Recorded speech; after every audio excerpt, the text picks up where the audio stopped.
Pascal. You are now rocking with that dude Pascal. We be going wild, Haitian in the building, so original. Got the haters catching feelings. Get your hands up to the ceiling and keep them held high, cause St. Louis is ready. Forget about it, goodbye. Hold on, we just saying hi. Five somebody, rise up weekdays. Catch us live, somebody, let's go. Good morning, good afternoon, and good evening, everybody, and welcome to the Pascal Show. I hope you guys are all enjoying your Wednesday. Hopefully you guys haven't been hit with that snowstorm as of yet. I don't know.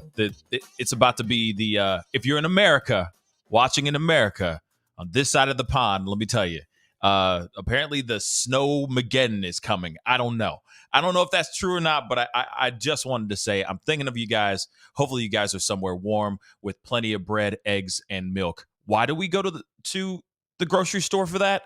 I still don't know. I'm just asking for a friend, all right? But we got a lot to talk about today, guys.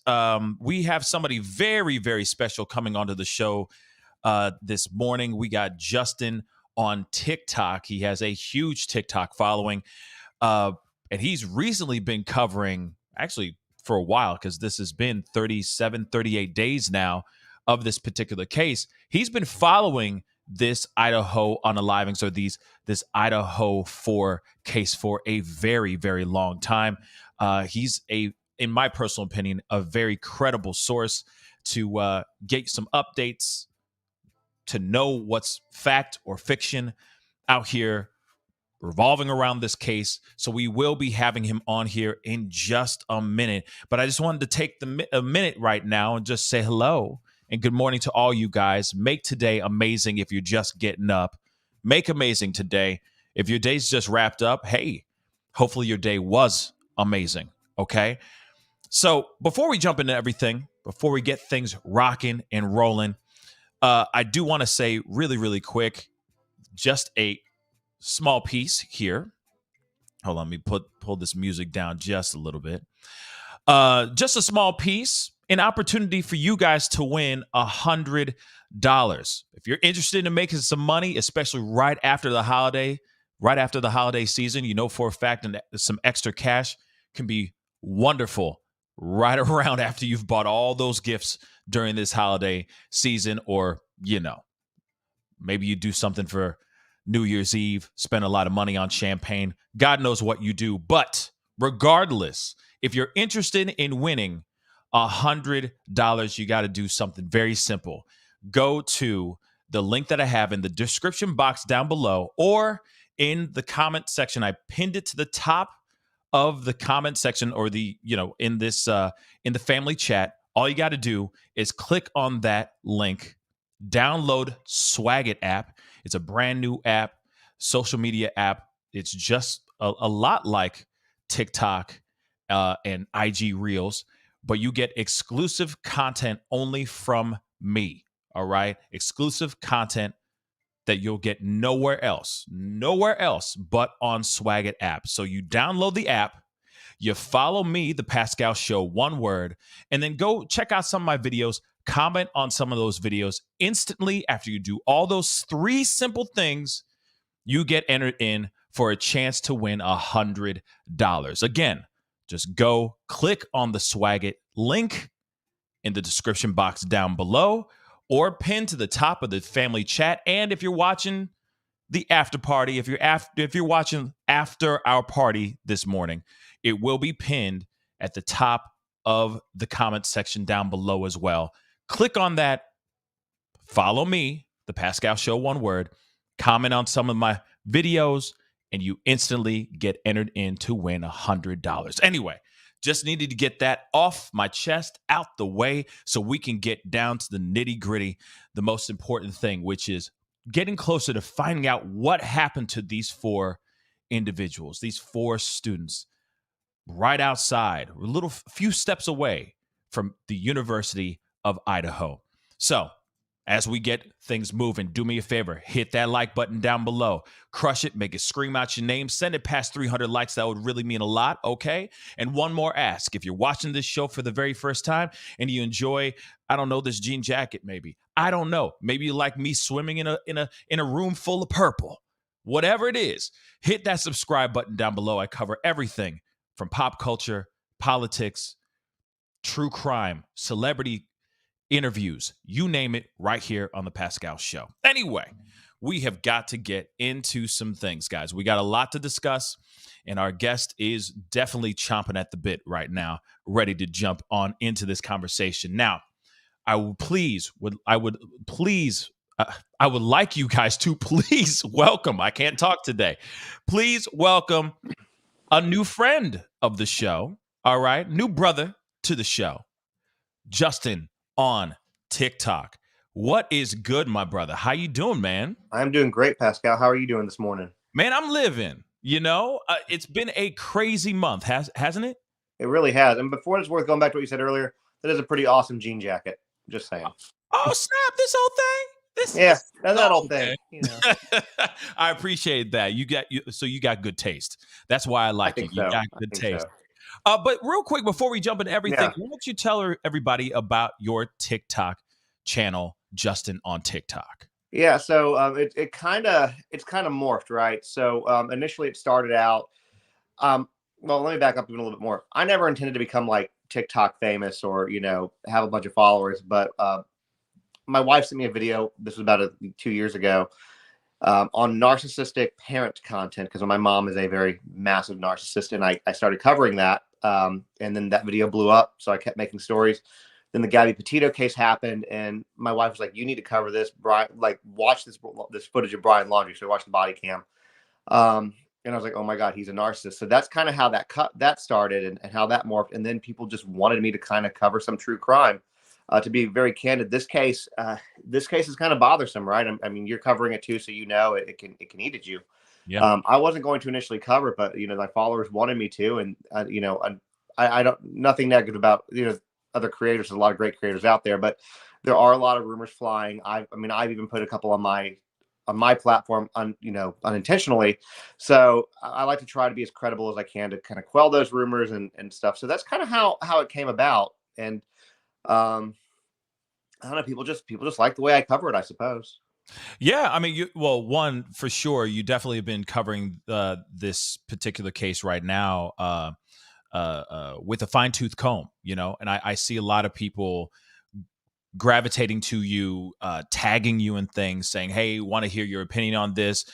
Is this fact or fiction? Is it true or false?" So on and so forth. So the fact that you have you're nearing 500,000 followers on TikTok. Obviously, you're not doing anything.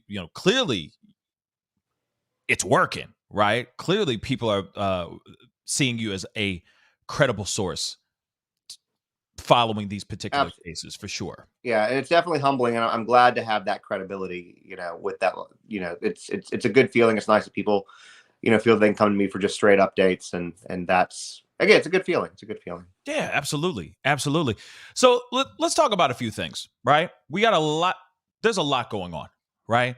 This whole case around these 4 students, Xana, Ethan, Kaylee, and Madison. Of course, all of them lost their lives on November 13th, just a few steps off of the University of Idaho's campus. This house was known as a party house. Mm-hmm. From what I'm understanding, generational. It was generationally, notoriously known as a party house. Now, obviously, this thing has happened. There's been a lot of questions, a lot of rumors, a lot of speculations just flying all over the place. What can you tell us right now, like what that maybe of as an update right now? Yeah. Anything brand new? Well, I did something last night on the Elantra, but before I say that, I'll say that I think that, there are a ton of rumors flying about this case. I think part of the reason for that is the police are giving no updates. Not that they owe us any updates, because they absolutely don't. But the problem is when you give absolutely nothing at all, people are going to start going out on their own trying to find connections, and unfortunately, that can lead to some real trouble for people who are on the receiving end of that, who end up getting connected into it. But the biggest thing about the Elantra right now, right? So they found this Elantra in Eugene, Oregon. You've talked about it, so you've seen it. And oh yeah, if your viewers haven't seen it, then I'm about to show some photos here. So okay, relive it. So while you're doing that, I'll keep going on. So everybody's convinced that, okay, this is Yeah, this is it right here. So basically, this car was found abandoned inside of the road. Front end is completely ripped off, no tags, just abandoned, right? And people are trying to find that connection, right? Because the police are not giving anything. And you have these cyber sleuths out there. And look, I love the cyber sleuth community. I really do, because these, armchair detectives or whatever you want to call them, they found Gabby Petito. We go back to that case, which was another big case that was covered by social media, about a little over a year ago. It was a YouTuber who had the footage, who people then were able to dissect and zoom in and find Gabby's body. That led to the discovery of what I think 9 other bodies. And it was just, so there's definitely a huge help there. But at the same time, you have to be cautious with what you do. So this particular car is in Eugene. Maddie's from Eugene, Oregon. So people are like, okay, well, this has to be a connection because she's from Eugene. Well, Eugene's 8 hours from Moscow. Now, at this point, obviously, we're 38 days into this investigation. And so could a car have made it to from Moscow to Eugene? I mean, hell, the car could have made it anywhere in the world at this point, really. But so people start coming in. Well, we got the VIN number, and now we've looked at this VIN number, and it's registered to this house on King Road, and it's the same owner, and so they must be involved. Well, that's not true. So yes, they found a car. What I believe has happened was somebody went in, the guy who owned, my understanding is the person who owns that house owns several properties in the area, and it's all under an LLC. And so people found his name, because that's really easy to trace down, right? You find the house, the property records search, anybody can do that. You find the LLC, go to Secretary of State's website, find who the officers are of that LLC. Now you have a name. So now this guy's name is being drug in, and he's now being connected to the car, even though he doesn't own the car.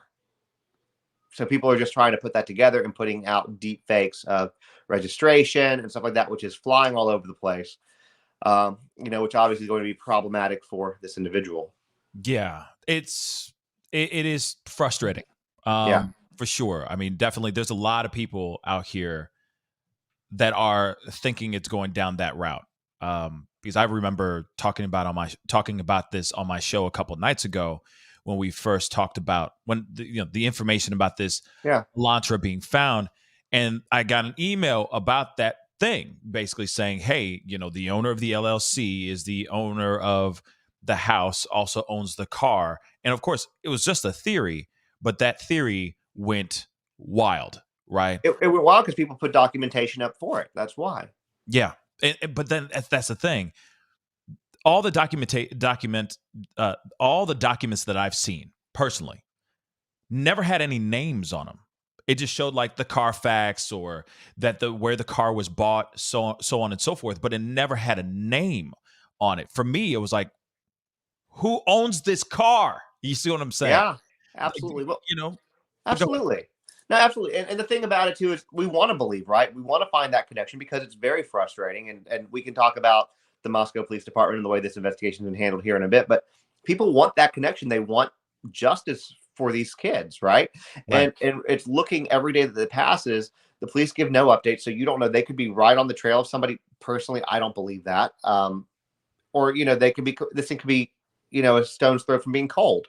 And so people don't want that to happen because you don't want somebody to get away with 4 absolutely brutal murders. And the fact that this guy, I'm assuming it's a guy, but went into this house, took the lives of 4 people. Nobody saw or heard a thing, left no trace, no blood footprints, nothing. It's kind of mind-boggling. And I think the guy is he's outsmarting the police at this point. That's the thing that's very frustrating about that. We are going to talk about the trail of red, the lack of trail of red, all that kind of stuff here in just a minute. And I appreciate you going into that or tapping into that, tipping your toe into the pool of what the F is going on here. So we are going to be talking about that in just a minute. But I wanted to show everybody this, of course. This is a statement from from Moscow PD, basically saying, and of course we've talked about this last night, but just a quick recap, okay? Investigators are aware of the Elantra located in Eugene, Oregon, and have spoken with the owner. The vehicle, it was involved in a collision and subsequently impounded. Few days later, though, I will say that. All right, that's my only gripe about this. The vehicle is registered out of Colorado, which is true, and the female owner is not believed to have any relation to any property in Moscow, Idaho, or the ongoing investigations. And of course, they asked the public to stop calling the owner, because these internet sleuths out here we can be aggressive quite a bit. Okay, but one thing I want to say, and this is the reason why I'm bringing this up, is because I want to ask you this, Justin. Mm-hmm.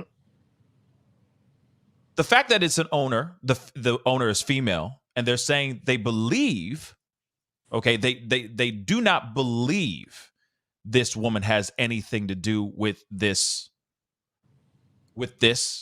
at all. What are your thoughts on that? Because, I mean, some people are saying, still out here, people are still holding on to this car. Okay, let's be real. People are still holding on to this car for dear life. And because I understand, we need something. We need at least a little breadcrumb, just a tiny little morsel to satiate our sleuthy appetites, right? Right. And we were hoping for something with this car. Now they're saying it's a female who owns the car, doesn't own any property in Moscow. They believe that this is not connected to the ongoing investigation. Some people are holding on to this. What are your thoughts on that? As maybe a friend of hers took the car or something like that. What are your thoughts on that? I think that that's possible, but I think if that was the case, she probably would have told the police that. Maybe they would have told us, maybe they wouldn't.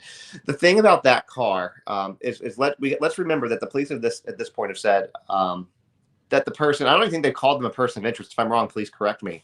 But I think they just we just want to talk to this person. So it's not even been indicated that this person was a suspect. The car was just, there.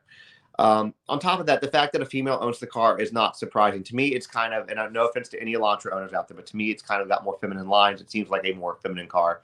That was actually more my wife's observation than even my own. And I tend to agree with it. As far as that particular car goes, though, white and silver are some of the most common colors of cars. This is a very affordable economy car. It was affordable when it was brand new. It's even more affordable now. There's a lot of them out there. I've tried over the last few days to get an exact number for how many were made. I've not been able to do that. But I know that like in 2020 there was something like or 2019 there was like 130,000 of them made just in that year alone. Or sold, sorry, not just made, sold in the U.S. Wow. So you're talking about a car that's incredibly common, that's, getting to the end of its useful life for a lot of people. There's going to be a lot of them out there. There's going to be a lot of them in bad shape. And, as my opinion, being a car person, as cars get older and they become more affordable, less experienced drivers begin to drive them. And then you're going to have more, accidents, cars getting totaled, falling into disrepair, et cetera. So finding them on the side of the road like they did, yeah, it's a great coincidence, but it's also not really, because it's a white Hyundai Elantra. That's my opinion on that, but I'm kind of with you. There are a lot of people really clinging on to this. They want there to be that clue, because there has been nothing, absolutely nothing. Goose egg. Completely goose egg. Like I said, the odds of it being a friend maybe borrowing the car, using it in the murder, and then jumping it, I doubt that. I would like that to be the case, because then we'd have a clue finally, but I highly doubt it. Yeah. It's a lot to it's a lot to digest, right? It is. And we don't, it's unfortunate because it's 0 caloried nothing. Like a 0 calorie nothing burger right now. Water. It's water. It's basically water. Yeah. But and it's weird because we're all taking this in. We're all hopeful. I was really hopeful. Me too. I got really excited about, just hearing that connection. I'm like, could this be this simple? Could it be this? Like, why would they how could law enforcement overlook this type of situation if it were true?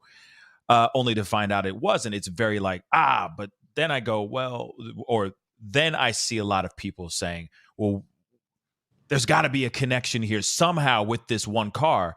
Yet we have heard about other Elantras, white Elantras around the same years, being found in ditches, on the side of roads, flipped over, in other collisions as well. Again, this is a needle in a haystack situation with a white Elantra 2011 to 2013. It's very, very broad. And you're right. It is a car that is a common car. A lot of people have this car. whether it's owned by male or female, that Yeah. I'll leave that up to you guys on making that decision. That's But it's irrelevant. That's kind of irrelevant at this point. Really the ownership. I was just saying because it said it was owned, but the owner was female. I was just saying that doesn't really surprise me. But the thing is, the problem with things like this and the way that the fakes kind of go into it, it can be really. And I kind of just want to share this. I'm sure you saw me update this on a video twice.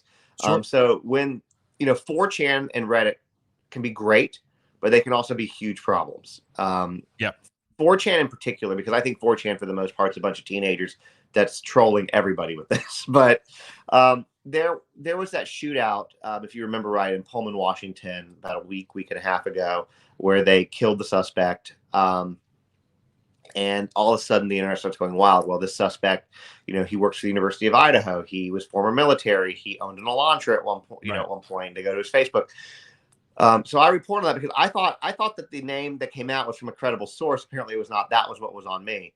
And a few days later, I get an email from the guy. He's like, "Clearly, I'm not dead," and he's obviously not in prison. He's got an email address that's clearly not a fake one. And I'm trying to be very generic on him because I don't want any more negativity to affect him. But he's had to now spend the last several days of his life trying to clean this up. And he and I talked on the phone. He was able to source the initial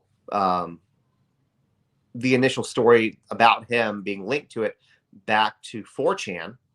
And what it was is I lived a couple of apartments over, and I owned an Elantra at one point in time. And he was like, I haven't owned it in years. But he, that's kind of what was talking about. So this guy gets pulled into it. And so he emails me, and I'm like, okay, I want to vet this. So I call Pullman Police Department, and they get me in touch with the PR people, who give me a call back and basically say, hey, police haven't even released a name on this yet. Nothing official. Now, later that day, and I'm wondering if it was because of that phone call that they did end up releasing a name, because they were like, yeah, we call back really, because they called me back super quick. They were like, yeah, when it's misinformation, we do that. But my point is, this guy, he found out because his boss saw my TikTok. It was like, hey, are you okay? Because they thought he was killed in a shootout because his name was mentioned. But the point of the matter is that this is where it becomes dangerous. And the same thing with the owner of this LLC, the same thing with the owner of this white Hyundai. People are going to gravitate toward this, are going to cling it, and unfortunately, there are people that are going to harass people on it, and it can become detrimental for those people. So, but the Pullman police told this gentleman that he should sue me. And he said he wasn't going to do that, but he said based on what was going on, people who are doing this, so people need to be really careful about that, because he's choosing not to do it. But I mean, frankly, I wouldn't have blamed him if he did. Yeah, no, you ain't right. You ain't wrong. I mean, there's a lot of people out here that are also, we are also seeing people faking things, deep faking names on things, messing with documents. That scream, thank you. I was just about to allude to that. The scream that was made up and just thrown out there. I mean, it's gotten worse. I mean, it was bad during the Gabby Petito situation, but it's gotten a lot worse since then. Now they're making up screams. They're making up audio just so that they can get a few views, a few clicks, and all that. And that's frustrating. It's disgusting as well. It is. It's vile. And actually, I don't know if you know this, but the person who made that scream, I forget what his name is at the moment, but he's a YouTuber. Yeah, no need to say his name. Yeah, we don't need to say. But during Gabby Petito, he's also the one that created the Brian Laundrie going live on a boat. It's just absolute, to do that for clicks and views. I mean, we all want the clicks. We all want the views. That's why we're on social media, right? But you don't. I don't want to get it through nefarious means or through fraudulent means, which is what this person's doing. And it's vile, because at the end of the day, with Gabby Petito, there were two, Brian Laundrie, I'm not a fan of him, but 2 people lost their lives during this. And with this one, 4 people have lost their lives, and their families that grieve because of this. And to see this kind of stuff being made up about their children or their family member, I mean, it's sickening. It really is. Yeah, it's very disturbing, and absolutely. Given the fact that we are only a few days away from, it's the holidays right now. There are 4 families that are not having their kids come home for winter break right now.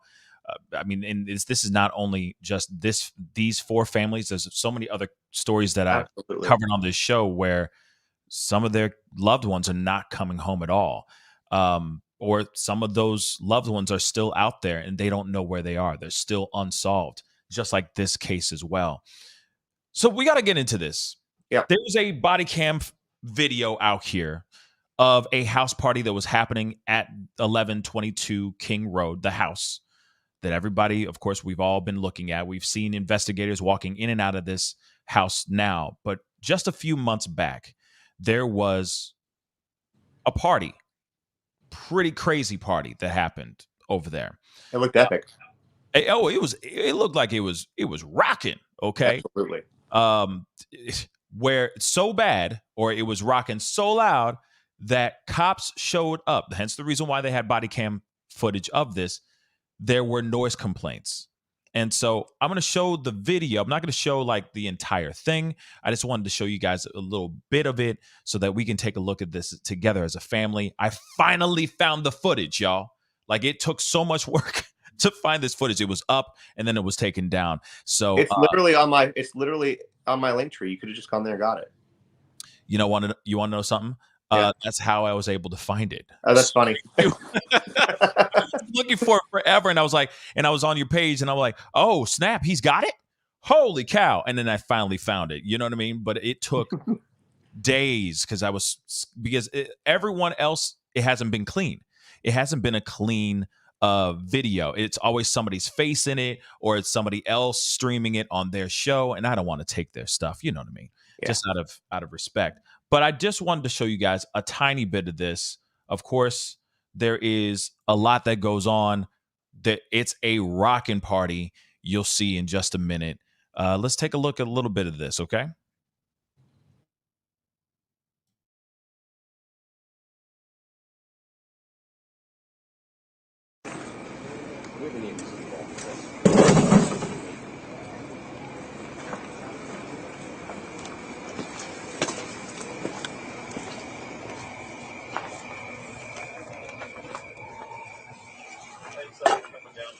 Okay.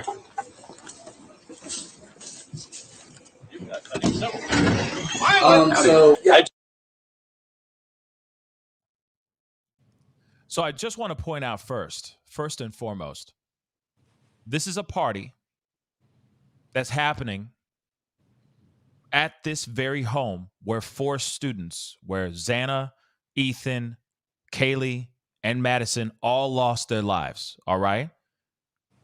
This happened just a few months ago. This happened, what, 6? No, I'm sorry. What, about 10 weeks, maybe? About 10 weeks, yeah. 10 weeks before they lost their lives. One thing I want to point out, though, is that allegedly there is no one in this house that actually lives there. So everybody and their mama is kicking it. Remember what I said on the show, guys, a few shows before, a while back, about the possibility of this being a open door policy, if you will, where people come in and come and go. It's open to people when they go and party. It's no big deal. What are they going to steal? What are they going to take? Right?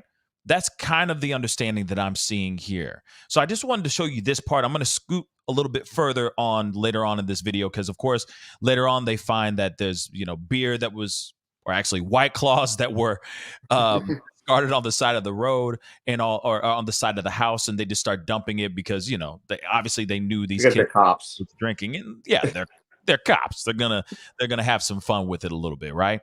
But you do hear Madison Mogen on the phone on a phone call, basically taking the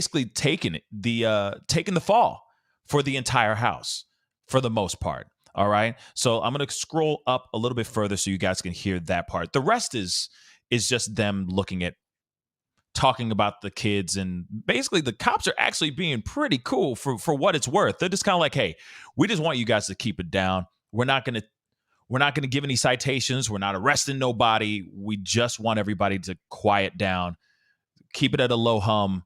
That's it. And we just don't want to come back, right?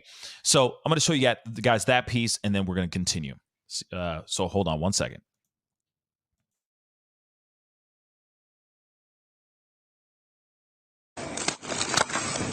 You do that, Learned that from a college kid. All right, Josh. Jordan, you talk to the Yep. people want to be dumb. E-N? Yep. Okay. What's your date of birth, Madison? Okay. And what's your current address? 1122 King Road. Okay. And are you a student at U of I? Yep. Okay. I will graduate with a bachelor's. I'm still getting my master's. All right, Madison. So here's the deal. Okay. They've already said that no one here lives, none of the occupants that live at this address are here right now. So now you have a house full of random people. You need to let them know that the noise needs to come down. Okay. We just received a noise complaint. We want that music turned down. And we don't want to come back again tonight. If we have to come back again tonight, then there's going to be even more problems. Okay. I see both sides. Sounds good. I'm just frustrated. I'm also so sorry once again. Hey, I understand. Okay. It's just, I mean, if I were you guys, I'd probably just come home and make sure that whoever is partying here is keeping it down to a minimum. Okay. Yeah. We're all right. gonna take all of them. Okay. So at this point, we're going to leave. Okay. And again, if I have to come back later tonight, like I said, I just want to express that there's going to be some citations given out. Okay.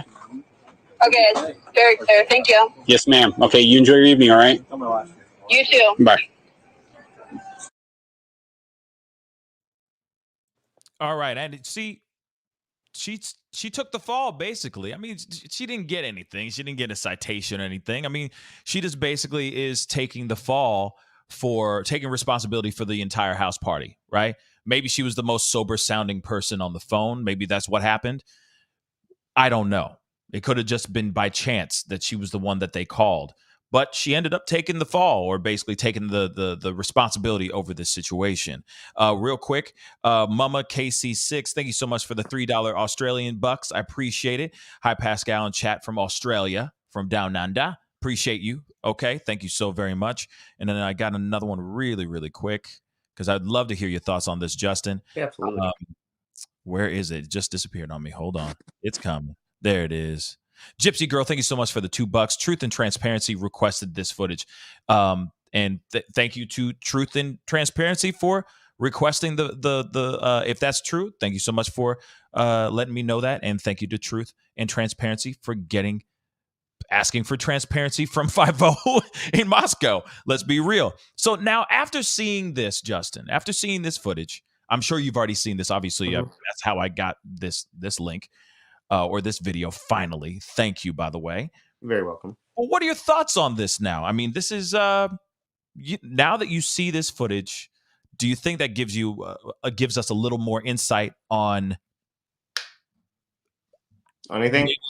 How? Yeah, anything. Yeah, I think it does. I think there's a couple things about it. One is I think it's almost a little eerie or a little surreal, knowing what we know now, to hear her talk, hear her voice, and to me it sounds like she's frustrated. Now I don't know whether that's frustration at the cops calling her or frustration that she's having to deal with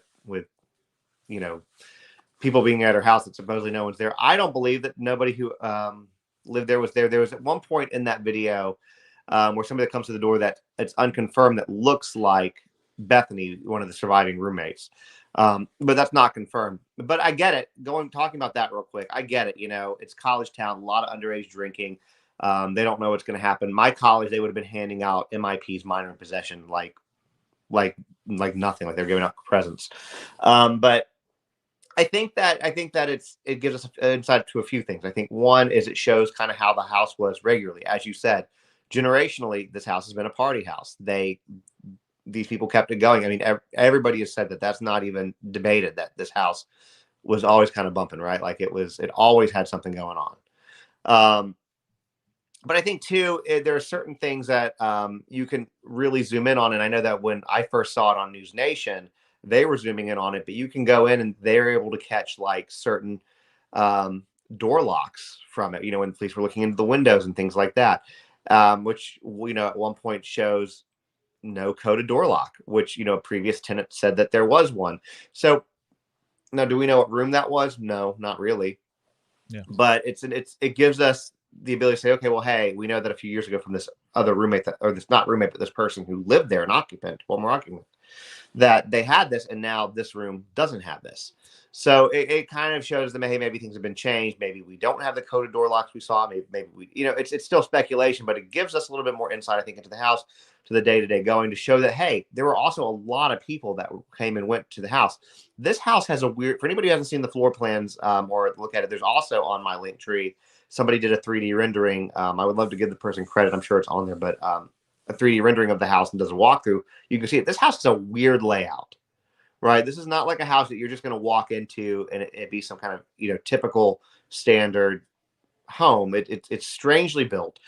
So you really have to know what you're doing and where you're going in this house to get to the people you want. So that to me leads me to believe that somebody who did this had been to this house before, but it also shows that it could be a lot of people because there's a lot of people in that house. And supposedly, according to the gentleman that answered the door, nobody who lived there was there, but there were still a ton of people there. So I think, it doesn't give us any clues, but it does give us clues. Yeah. I mean, I obviously, I don't think I say this a lot, okay, on the show, but the possibilities are absolutely vast. It could mean somebody was in there able to figure some things out, scope the area, scope the layout of the land, to know what they can and can't do, how they can get in, how they can get out. That could be it too. It also could just mean that the house was just an open house where if you just walked up to the door randomly one random night, chances are the front door was unlocked, maybe, or a sliding glass door, could have been just unlocked as well. The possibilities are endless with this, but it does show to me how overly trusting these kids were with their property, with their space. You have a party and you ain't there. I'm sorry, me, myself. I love everybody, but I don't trust everybody. So if I'm having a party in my crib and I know that I have some things that I like, like my computer or some personal belongings type thing, either that door is locked up or I'm watching everybody, I'm watching the party like a hawk. 100%. All right. Still having a good time, but keep my head on a swivel, as I say. Right. So I don't know. To me, this looks like something's up here.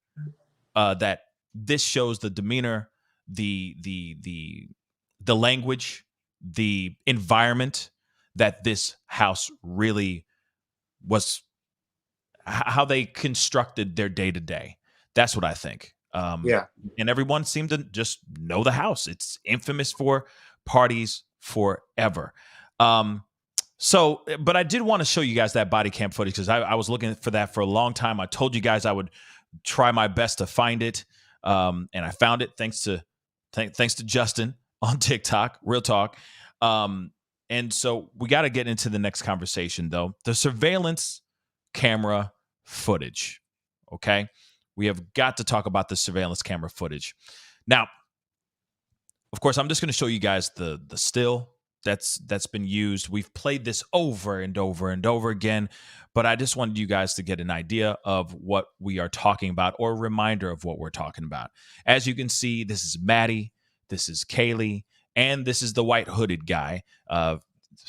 People are, of course, we have all now known that this is Jack S. walking down the street before they go get food at the food truck.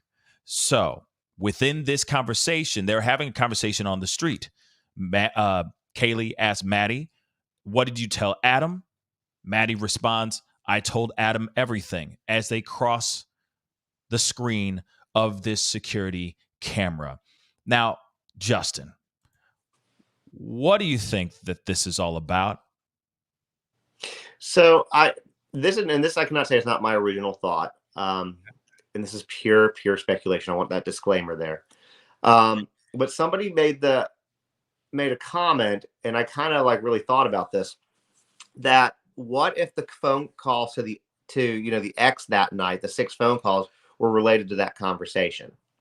We know that Adam was part of the friend group. Adam has been cleared. People don't need to go harass Adam. He's cooperating with the police. We know all that too. But to me, it almost sounded like people like, well, she sounded drunk. To me, some people sound like she was annoyed or distressed. I don't know which one of those, maybe a combination, but it kind of makes you wonder, like, what could have been said. Maybe one of them was into him. Again, this is all pure speculation, but to me, it just seems like a conversation of, like she told him something that, Kaylee didn't want him to know. That's kind of what I take off of it. Well, or maybe not. If I'm wrong, let's talk about it. I'm cool with that. No. I honestly think that. Oh man, I'm gonna you asking me to be a savage right now, Justin. Be a savage. Okay, I'm gonna be a savage. That's what we're here for, right? That's what we're here for. Right. Facts. So just talk real talk. Have some real talk on this situation. All right. Candid conversation. All right. This is just, again, the speculation warning, because I don't know. CYA, yeah, we got to CYA ourselves on that. Right. I don't know nothing about their relationship. I don't know nothing about what's going on here. But I will say this. I think Jack was trying to be a gentleman, but maybe trying to holler. All right. Maybe he was trying to say what's up to one of the girls. Maybe both of them. I don't know. Right. Maybe he was just trying to play the game of numbers. I have no idea. But I think he was trying to be a gentleman. But I also think that he was hoping to maybe get a number or something on their route. What happened is they go to the food truck. I don't think the girls were feeling him at all in that way. They know that's clear. I think it's very clear. I think that they know him from around the way. They know him from college, see him around, see him at the bars. Maybe they go and have a shot with him every once in a while. It's an acquaintance, right? They just know each other from afar, if that makes any sense. But this is an opportunity for them to get home safely. So of course they're going to utilize and take advantage, and not saying this in a mean way, but take advantage of his gentlemanly offer. So they say, okay, well, hey, it's an opportunity for us to go and get some food and be safe. We'll go with him. We'll tolerate him for this walk. They go get their food. Obviously, they're very drunk. They were doing allegedly, they were doing some kind of drunk, obnoxious things, or at least Maddie was doing some drunk, obnoxious things that drunk people do from time to time. They got their food and they kick rocks. They just walked, left Jack behind. And then, of course, he's like, oh, well, geez, man, okay, bye. So I think that it was a thing where he was trying to be nice, but hopefully he was going to get a phone number or make some sort of connection. And it didn't work out. And that's it. I don't think Jack has anything to do with this. I don't think it was they left him high and dry and he's upset. They tried to do an Irish goodbye on him and it didn't work out. And now he's angry. You see what I'm saying? Like, I don't think, and then he goes into the thing and does the unthinkable. I don't think Jack S has anything to do with it anymore. Solely because of seeing more of this footage that we're seeing now. It wasn't just him walking out of nowhere, showing up on the side, lurking and being creepy. He was walking with them for a while. So I think that he had other intentions, some romantic intentions, maybe. Probably. They didn't have any interest in him at all in that kind of way. That's what I think. I don't disagree with you. And I'm kind of with you. My opinion on Jack S has changed as well. I liked him for it the majority of the time. I really did. But, there's, again, a lot of rumors around him. Like, people keep saying, oh, he's in Africa. We don't know that he's in Africa. Right. Like, that's... But where's he at? But now the alleged alibi is a little sus, but I can kind of play devil's advocate on that one too. And I don't know if there's confirmation of this. So again, this is just what's out there in the rumor mill. But supposedly after he left that night, which was pretty late, he got in his car and drove 5 hours to his parents' cabin, in like Boise or something like that, in that area. And which is kind of weird because that wouldn't put you there till 5, 6, 7 o'clock in the morning. So that's kind of strange if that's true, but that doesn't mean that he committed, murder. So I think the more that that you kind of sit back and you look at this, I think it was more calculated. Because even the time, if it was somebody in the heat of the moment in a crime of like passion, so to speak, it would have been right then and there. This person waited till, a time period, that 3 to 4 a.m. mark, where all the bars are closed, everybody's gone home, after parties have pretty much winded down, that the majority of the town's going to be asleep. That was this person's least likely chance to get caught, where it's still dark. Most people are asleep. Most people aren't monitoring anything. Yeah, there were people out because we saw the body cam footage with the campus, I guess coming from the fraternity nearby. We saw that. But other than that, there weren't really a ton of people out. So I think it was calculated. Now, that goes into, was he hiding in the house? Maybe. Did he come in through the ladder that they now have crime scene tape tied to? Maybe. Now. Sorry, Maybe. now they do. But yeah. Yeah, well, now they do. Well, they never took it, but they also never took the screen laying on the ground and the glove. And that's, again, different discussion. But it could be really a lot of things. Then there's the whole serial killer theory out there, which the police will say not connected, but I think that there's some weird coincidences with that as well. It's just for a town that has 30,000 people, 15,000 when school's not in session, there's a lot of weird crime that happens here. It right? seems, right? Like it's and I grew up in Atlanta. I live in Nashville now, and these types of crimes don't even happen here, or maybe Atlanta, but not here. But then in this small, quiet little college town. Yeah, in the Pacific Northwest. Yeah. Just it doesn't make sense. It's so strange to me. And then of course, actually this made me think of something really quick. I do want to talk about this too, real quick before we venture on. The front door. Let's talk about that front door, y'all. Okay. The freaking door was open, apparently, allegedly from a neighbor's account. They said that they reported this to 50, but the chief of police didn't even know about this piece of information, saying that it was open from 8:30 on. Of course, we now have heard that the 911 call that was made from somebody from the house about a person that was passed out, right, was made a little bit before noon. So you have the front door wide open at 8:30 a.m. till God knows when. So what are your thoughts on that? And we don't know what time it actually opened either. So there's a couple thoughts on this. Somebody obviously went out of that door and didn't close it, right? Or maybe wind blew it open, who knows? But maybe the door just was never really locked because it was such a party house. Or maybe the killer was basically like, I care so little about y'all that I'm not even going to close the door. And I know that maybe seems like a little whatever, but it could really be that ultimate, like, of kind of like an FU. Like, I'm just going to leave, like, what are you going to do about it? It's to me, it's a sign of absolute arrogance. Yeah. Oh, it's such a cocky move because it's like, oh, shoot, I just did the unthinkable and I got away with it. It's like the cat that got the cream. He just can't stop licking himself. He's clearly just walking out and be like, hey, I'm going to leave this door open and we'll see how long it takes for somebody to acknowledge anything that's happened in this house. And what's wild is, of course, we've been hearing different theories of the phone call being made at a little bit before noon about this person that was passed out. Somebody just said in the chat, I have to clarify that really quick. They said, passed out? Yeah. One of the students allegedly went into the rooms. There's a lot of speculation. This is just my theory. One of the roommates, walked into one of the rooms, saw the gruesome scene, walked out, I think passed out,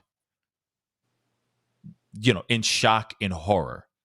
Somebody else saw this person walk out and pass out, maybe not knowing what the horrific scenes that this young girl has already seen, grabbed the phone, called 911 saying somebody passed out.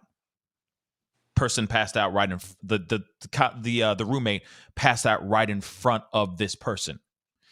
50 shows up only to find out what's really going on. The reason why she passed out is because of what happened in this house. That's my theory. And I think other people have come up That's with mine that. too. Well, That's mine too. yeah. So I think that's what Because it is. people are like, well, why did they call friends over? Why did they call friends over? Here, and to kind of add to yours, because I agree with you. I think that seems very plausible. People really want the roommates to be involved. People keep trying to make the roommates involved. I don't think that they were. I think that you have a house that was a party house, so they were used to a lot of noise. You don't know how deep sleepers these people were. You don't know if they had noise machines or music or something to drown out. You don't know if they were drunk. I remember one time being in college so drunk that my friend literally dribbled a basketball in my head for 5 minutes. I didn't even move.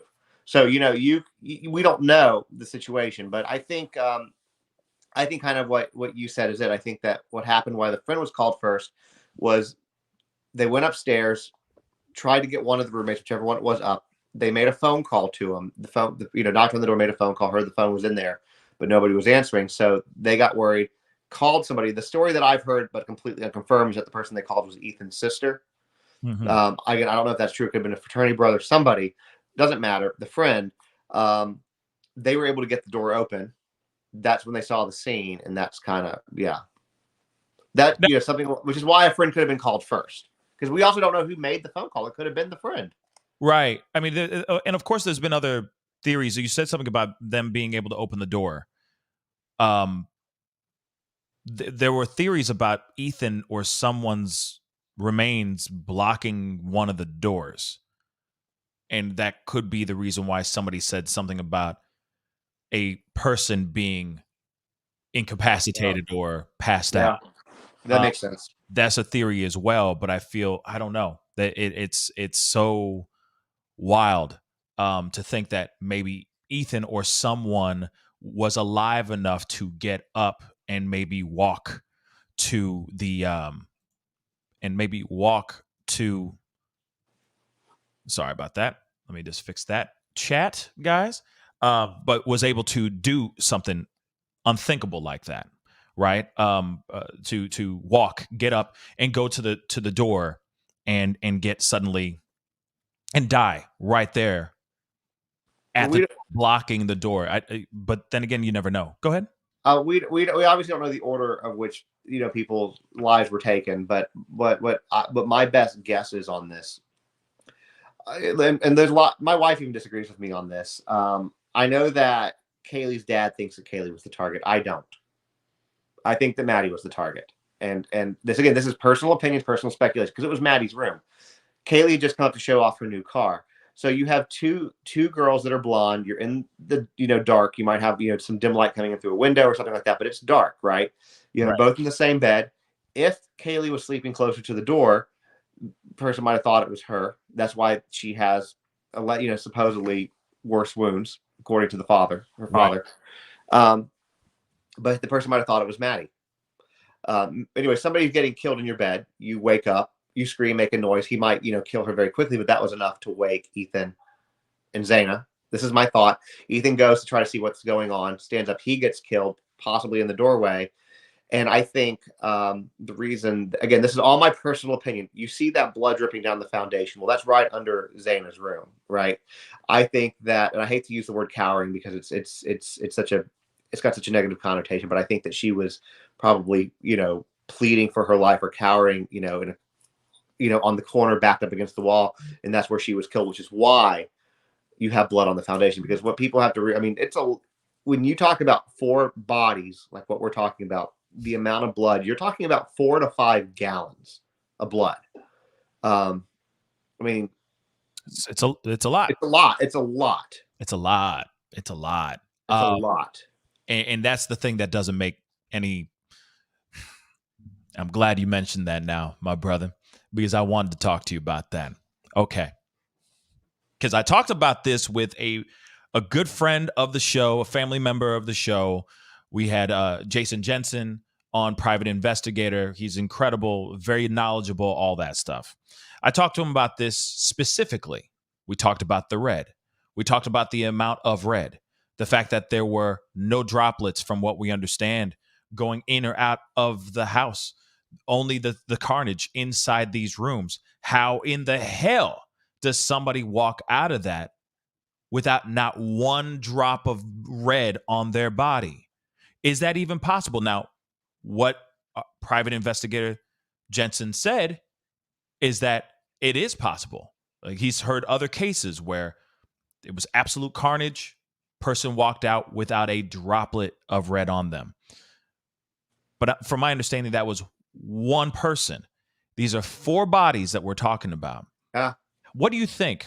Where are your thoughts on how this person was able, or these persons were able to do this and leave everything in the rooms? Yeah. So first of all, I think it's one person. I don't think it's multiple. Okay. I do. And the reason I think that is it's kind of an old Ben Franklin quote.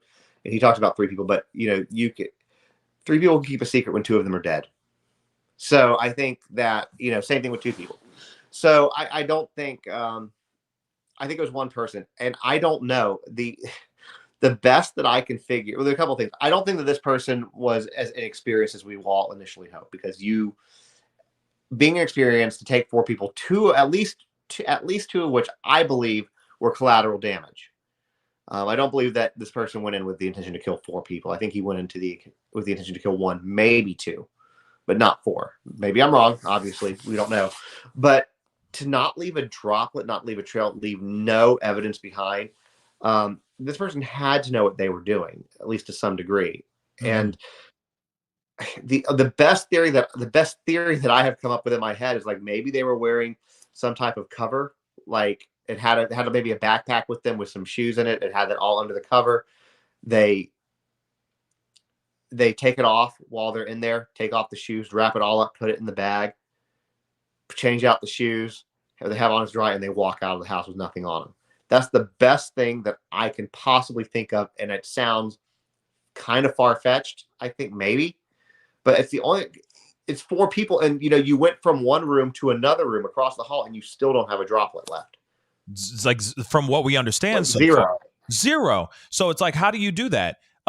Clearly, to me, like what you said earlier, and I agree with this, clearly this was a premeditated act. They planned this out. They knew exactly what they were doing. What, did they walk in with hazmat suits? You see what I'm saying? Did they on come in like a Dexter? Like Dexter they Morgan? Exactly. I was just going to say, just like Dexter Morgan showing up in a butcher apron and a full-on face mask. Like, how did they do this?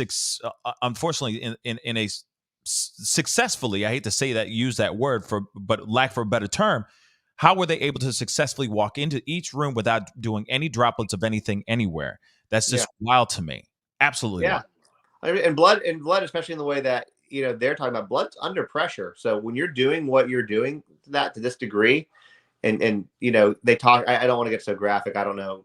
So trigger warning, I guess. When you're talking about lacerations to the neck, that's going to, what I'm saying? That's not going to just trickle out. Right. So absolutely. And so that's going to get on whoever did this. There's no way it didn't. And again, and that's assuming you don't take the other blood spatter into consideration, where you're going back and forth with a knife, stabbing multiple times. Every time you pull it out, you're bringing blood out with you. So it's just, and again, I'm not trying to be so graphic with it, but it's just trying to add logic to this. And it's really hard outside of like what we're talking about, like a Dexter Morgan type situation, where you have you've turned yourself into, your own version of a kill room, where you're covered to protect yourself from evidence. You take off whatever you have, you wrap it, and you go. Right. And that could very well be exactly what the situation is here. But I do think 110%, maybe it is just one person, maybe it's 2 people. We don't know. But I will say that this to me tells me that it is absolutely 110% a premeditated act of absolute carnage. The other thing I'll say is that, well, I'm going to hold on to that thought just for a second. I'm going to hold on to that thought for a second. Now, let's talk about 5-0, shall we? All right, let's talk about it for a minute. I'll happily have this conversation. Yes, let's talk about them. Okay, so Moscow PD, all right, they have been obviously leading this investigation, leading this whole thing. Now, there's been a piece of information that just dropped, I think this was yesterday, okay? And I wanted to show this article. I'm not going to read the article, but I'm going to show you guys the article title, because I think this is very interesting. So just recently revealed, lead investigator in Idaho unalivings is a U.S. Army vet, which is cool, with just 2 years of police experience, of course, as desperate FBI adds agents and families grow even more impatient. Now, I want to just say this. Hey, thank you so much for your service. I appreciate what you've been doing, but you're telling me 2 years? 2 years of investigative police experience. This is the person that's leading the front, leading the investigation of this? Man, Justin, what are your thoughts on this? So here's the thing about the police department, and we're going to tread lightly here because, we don't want to insult any officers, but this police force, I believe, is in over their heads, and it's not their fault. The reason that I'm saying that is you're talking about a town that hasn't had a homicide in 7 years, right? This is not a town that is set up to deal with homicide investigations. They don't have the funding, they don't have the equipment, they don't have the manpower, they don't have the knowledge. Now, yesterday, I think it came out too that the police chief said, combined, we have 94 years experience. And he said that like a good thing. To me, that's not that much experience when you're talking about an entire police force. And I think that they're just really overwhelmed. This is massive. The national attention on it is making it worse. We know that they contaminated the crime scene early on, which means even if they do catch somebody, the odds of them being able to walk are going to be high because even a halfway decent lawyer would be able to argue that, but different discussion. State police didn't take over. FBI hasn't taken over. And FBI is lending resources, which is great because we know that they're going to have great resources. But, let me go back to Gabby Petito. After searching for a month in that freaking swamp in the Carlton Reserve, Roberta Laundrie, his mother, found him within 30 minutes the day after the park reopens. So, I think that, the police force, while has definitely their strengths to this, I think that there's a lot that's being left on the table and a lot of incompetence. I think starting early on too, 113 pieces of evidence on a quadruple homicide, leaving things on the ground, not touching things. It's just, it's like, it's almost like, and I don't mean this to be insulting because again, they're a small town, they're not used to it. It's almost like Mayberry PD is having to handle this. And, this is a town that I don't know if you went to college or where you went to college, but if you did, the cops, when I went, they loved handing out DUIs, minor in possessions, and breaking up parties. That is what the cops did where I went to school. That is what they did. They didn't deal with homicides. No, they didn't. It is very simple. Like what we just saw in that body cam footage. Basically, it was that exactly. Except mine weren't that nice. Typical MO, right? Typical daily, weekly or weekendly routine, right? Stopping parties, telling them to stop, giving out citations to underage drinkers out here, to those freshmen that are out here drinking natty lights and all that stuff. I mean, that's pretty much what it is. Yeah, 100%. Keep the chaos down to a bare minimum if they can. So yes, I agree as well. I feel that they are not fully vetted for something like this. And of course, who would be, right? I mean, if this was a precinct in New York City, this would be a completely different conversation. 100%. I'm sure that they've seen things like this, maybe even worse, in New York, or any other big or Miami. Metropolitan cities. What were you saying? What did you say? I said Miami, or even Texas, LA. where you're dealing with cartels and drug dealers, and because that's kind of, and I know, and I don't want to fuel the cartel theory, but that this is the type of brutal stuff that like those type of people do. I don't think that it was a cartel hit that so many people want that to be, but I really don't. But yeah, and the thing about it is, I think the police are well intentioned. I really do, but the road to hell was paved with good intentions. Yeah. So I don't know. I don't understand. I mean, I know they don't have the jurisdiction, but I don't understand why Idaho State Police or the FBI haven't taken more of a lead on this. I mean, I know that it's Moscow's baby. Maybe there's jurisdiction issues that they're not allowed to, but it almost reminds me of Super Troopers. If you remember that movie where they're fighting for the local PD versus the state PD trying to do that drug bust. I feel like that's what we're dealing with here, and that this is maybe partially a pride thing. But I mean, these cops won't admit that they're in over their head. That's why they're not releasing. In my opinion, that's why they're not releasing anything. Like, I get keeping some stuff close to the vest. You have to do that in an investigation.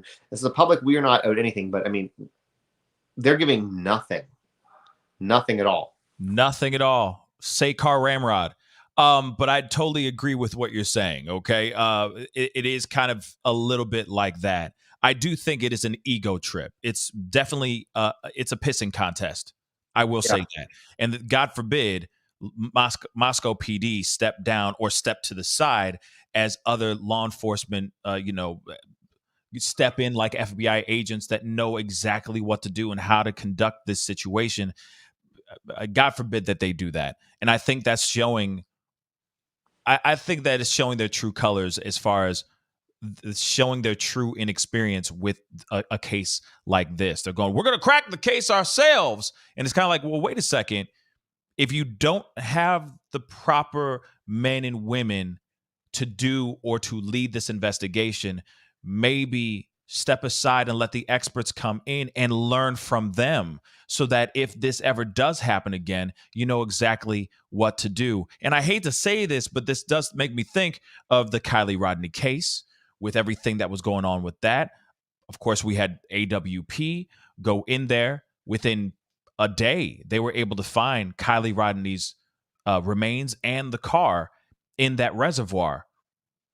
They were local law enforcement was looking for days, if not weeks, for this young girl. They walked out there because of their expertise, because of what they knew what to do, because of their equipment, all that stuff. AWP was able to go in there and do the damn job. Right now, obviously, AWP has been under a little controversy there, a lot of controversy now, but it's just showing an example of if only the 5-0 out there had AWP's experience or the skill level, they would have been able to wrap that part of trying to find her remains that much quicker. So I look at this and I say, hey, you got FBI here that I'm sure are on the sidelines going, put me in, coach. Put me in. I know what needs to be done. Y'all are messing it up kind of thing.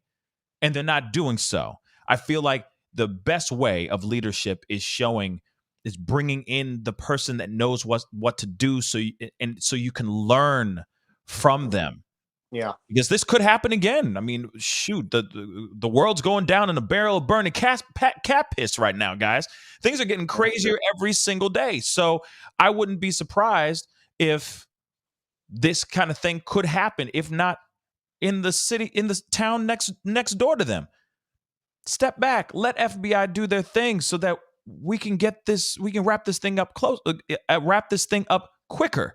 The other thing I will say though too is also why, like, I guess I just don't understand why they've been so tight-lipped on everything. I get it. They put out one thing and they say, oh, we're looking for a cat now. Everybody and their mom is going to start looking at cats and going, oh, that's the culprit. I get it. But at the same time, they're giving nothing. And they're giving nothing from what I'm understanding, from the families as well. The most information we're getting right now is from Steven GonCalves. And I think they're cutting him off too from the supply because he keeps talking. And then they deny what he says too. Like the coroner deny, like she's like, I didn't say that.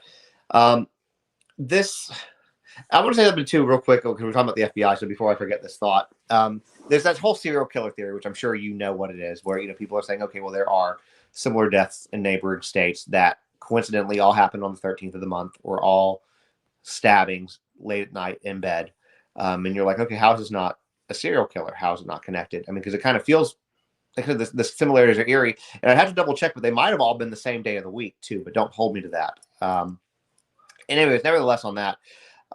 If the FBI really thought, though, that it was the serial killer theory, they would be running point because it would cross interstate line and it would then become their jurisdiction. Just to kind of point that out there for people who have heard that theory. Yeah. But yeah, as far as the being tight, the only thing that I can think of with them not giving anything, like not anything, is they don't have anything. Really your two choices are this: you have either they have something and they're really close, or they're keeping it tight-lipped so they can apprehend this person, or they have nothing. If it was the former, then I would imagine that they would have brought this person in on something, because you don't want a psychopathic brutal, sadistic murderer out there who commits quadruple homicides, just walking around. You're not going to just keep an eye on that person until you have enough. You're gonna find something to get them off the street. Even if you have to make it up, you're gonna find something.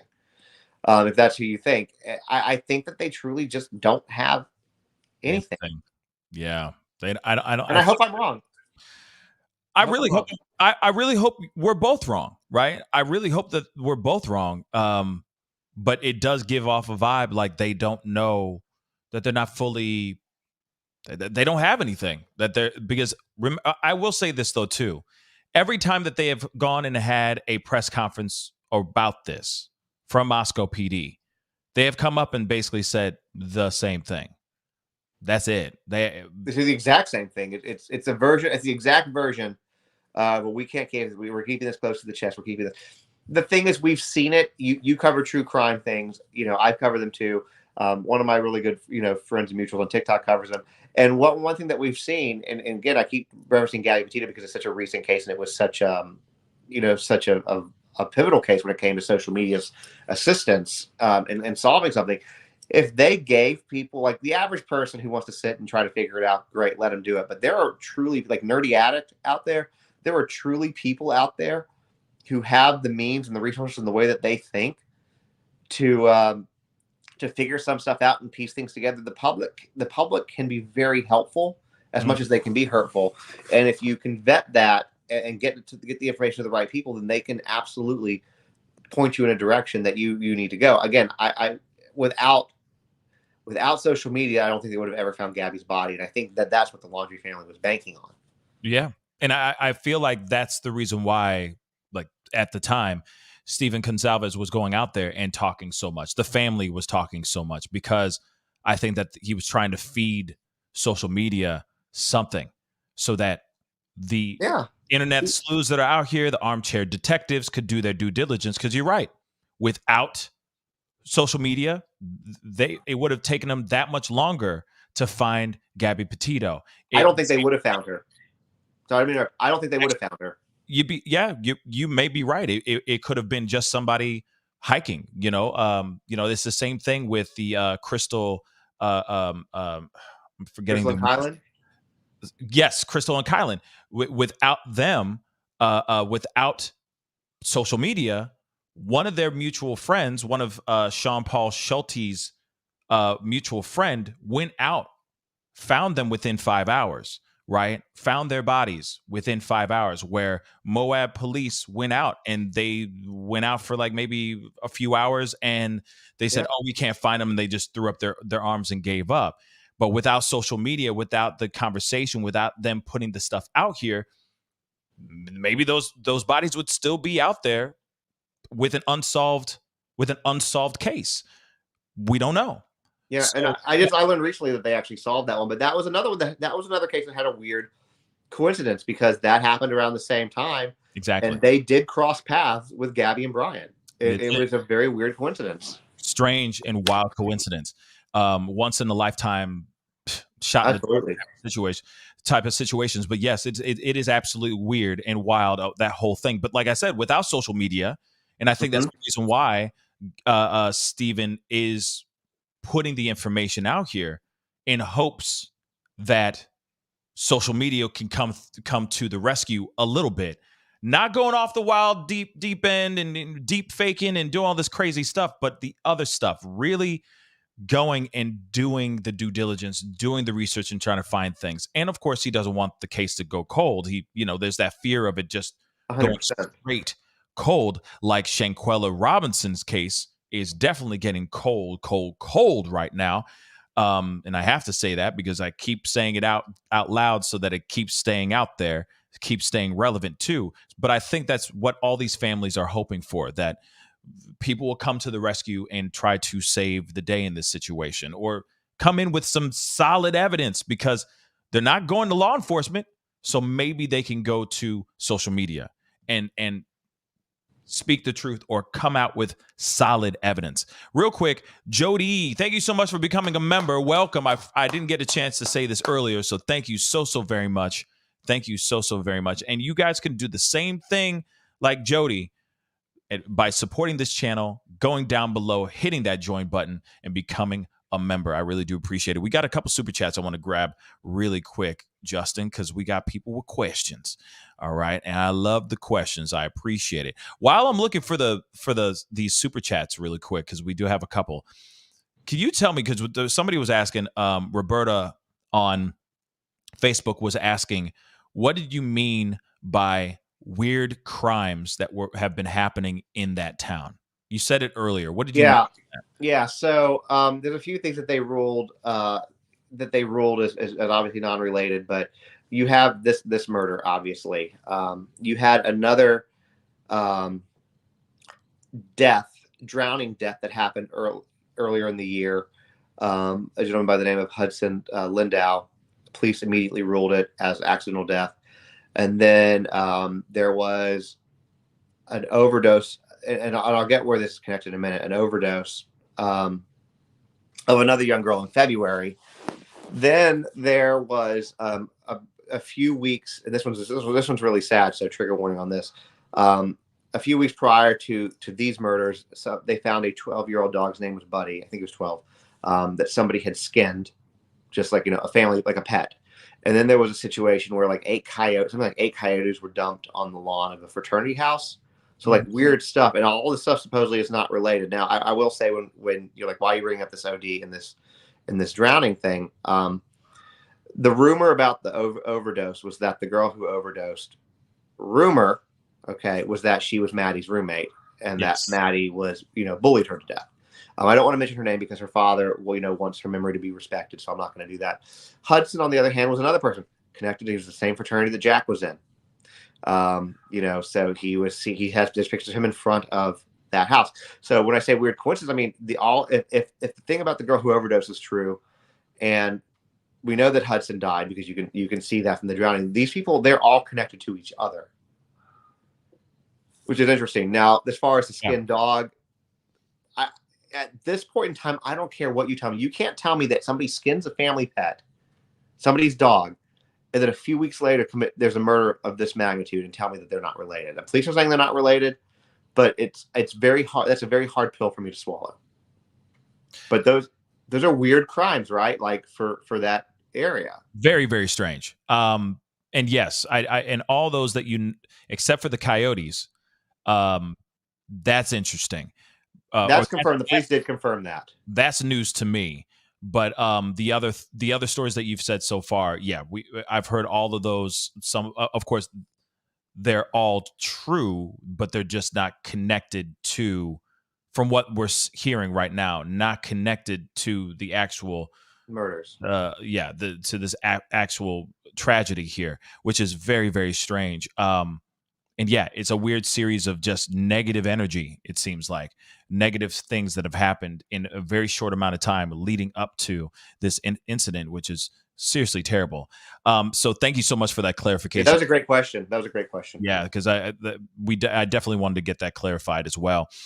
Elizabeth Gregory, thank you so much for the 2. Amazing stream this morning. Thank you. No, thank you. Without you guys here, I'd be talking to a wall. Okay, so I appreciate that. Thank you so very much. We got another super chat here, another super sticker. I want to say thank you so much, Elizabeth Bogart, for the $1.50. I appreciate that. One more again. Jeff H, what's up? Hey, what's up, Jeff H? Thank you so much for the 5. Could truck that appears at the end of What Did You Say to Adam video be someone following the girls after taking notice of them at Corner Club? Question. Okay, I'm going to throw it to you, Justin, first. What are your thoughts on that? My thoughts are it was just a car driving by. I don't think, this is a college town. This is Idaho, so I'm sure there's a lot of trucks. A lot of people hunting stuff. I don't really feel like it's anything. Yeah, I don't. I think that we're reaching for something. We want to find a viable clue, but I personally don't think that's it. I agree. I think there has been a great deal of that reaching, understandably, because it's the people are passionate and all that. But I do think that this is literally a car just driving down the street. They could have left from Corner Pub or Corner Club. They could have, but I don't think it's them going, ooh, who those girls over there? I really don't think so. Could have been an Uber too. We don't know. It could have been anything. It could have been anything. It could have been a guy dropping off of late night Taco Bell, somebody getting their high on munchies thing. You never know. It could have been a DoorDash. You Absolutely never know. All right, guys. Dr. Ed, what's up, man? Thank you so much for the 10. Do you think the U of I, the University of Idaho in Moscow, believe it's private crime like this? I live in Pocatello, where the university is. We don't have these types of crimes. University of Idaho costs money. Or ISU is public. Oh, okay, I get. Oh, okay, where Idaho State University is. I'm sorry, that's where he is. So he's saying we don't have those type of crimes. University of Idaho is costly or is expensive. Idaho State University is public. Thoughts? Well, because it's private. Do you think because it's prime? I think you're talking about because of being monetarily demographic. I'm going to say I think that's a very interesting observation, but I don't think so because there are plenty of very well. Look, here I'll put it this way: Robert De Niro's house the other day got broken into. Yes, it did, and it was on the Upper East Side, in Manhattan. You know that man has more money than he could ever spend. Great area. So the fact that he was in an affluent area, that it changed nothing. So my point is, no, I think that, crime happens no matter where you are. I mean, yeah, could you have a little bit safer of a space because things are more expensive? Maybe. But if you're talking about somebody who's going to do this type of a crime, you're not talking about petty theft here. You're talking about, calculated, in my opinion, premeditated murder. That can happen anywhere, and that does unfortunately often happen to people of status as well, because there's a reason for that. So I think that's a great observation, but I think that maybe some of the smaller crimes, you might not see that where, Pocatello versus Moscow, but I think that this particular thing could happen anywhere. Yeah, I don't think it has any monetary connection at all. I don't think it's a financial thing or it's an upper class thing or a lower class thing. I don't think any of that at all. I think that this was an event that was targeted towards these 4 students. I mean, there is still the question of how targeted was this, if it wasn't. Were the 2 surviving roommates' doors locked, and maybe they weren't able to go down to the first floor to do God knows what, or not? That's still a question I have that I would love to at least get that answer. Yeah. Right? But I do think that when it comes to all this, it has nothing to do with fiduciary status. I don't think it has anything to do with that. I think this is just an act of violence for the sake of for the unfortunate sake of an act of violence. That's what I'll say on that. But yeah, it's terrible. A good observation. Interesting observation, though. Yeah, definitely. Oh, it's a great question. Definitely a great question. But then I do think that maybe there is some class privilege, maybe, when it comes to the body cam footage that we just saw. You got cops coming in. Clearly, it's an entire house filled with underage kids drinking. None of them get any citations. They basically get a, hey, go on in, or just lower the volume. That's all we're asking for. We're not going to give you guys anything. Y'all aren't in trouble. We're just asking for you to just keep it down. They could have made, 5-0 could have made their quota for the month within that house, with all the tickets and all the stuff, all the citations they could have handed out. But they decided not to. Could that be a level of privilege there? Maybe. You and I both know that there's that level of privilege there. You and I both know that. Right. You see what I'm saying? So, of course, there's something there in that on that campus. But then again, I digress, or I have to throw in, I got to push back on my own self, because we have other body cam footage of freshmen being found publicly intoxicated, 3:00 in the morning, getting citations on the night of the unalivings. So I don't know. Maybe those cops in September were just tired and they were already going to many, many houses and they just didn't want to write any more citations and do all the paperwork, that much paperwork, or just Well, September's the start of situation. September's the start of the school year. It's still, you know what I'm saying? It's still new. So, and that was early September too. Wasn't it like September 1st or something like that? Yeah, it was September 2nd, I think. Okay, so school would have barely been in. Yeah. So yeah, I could understand the leniency, and by the time they get to November, they're like, all screw right. this. Now we got to throw some citations to people because y'all know the drill. Okay. Well, year end's coming. You got to hit those numbers. So, right. And the minor possessions are real easy cases. They pay well. So there you go. Yeah. So yeah, it's interesting. Annie just said something that was interesting. Let me say, Annie T, thank you so much for the comment on YouTube. Police typically do not citate because university kids bring in income to the communities. Interesting. Can I weigh in? Please, by all means. All right. So this is a small town, college town, and I went to a small town, college town. The locals hate the university. Even though the fact that it keeps that town thriving and alive, they hate it. And I would imagine that's the same here in Moscow. I remember there was one time that we were getting ready to throw a party, and a friend of mine was helping me literally, and I was 21. My friend was 20. Was helping me carry beer in. And I kid you not, when I say police rolled up, saw us carrying a beer, asked for IDs, even though knowing what we knew now, we should have not given them to him because there was no reason to, and gave my friend a minor possession citation. And literally, he hadn't drank anything. They were sealed. He was helping them carry them in. Wow. I used to get, I had a car that stuck out, and I used to get tailed from the bars almost every night. So, so I respectfully disagree with that statement. I think that they love to give those kids citations because typically it's easy money.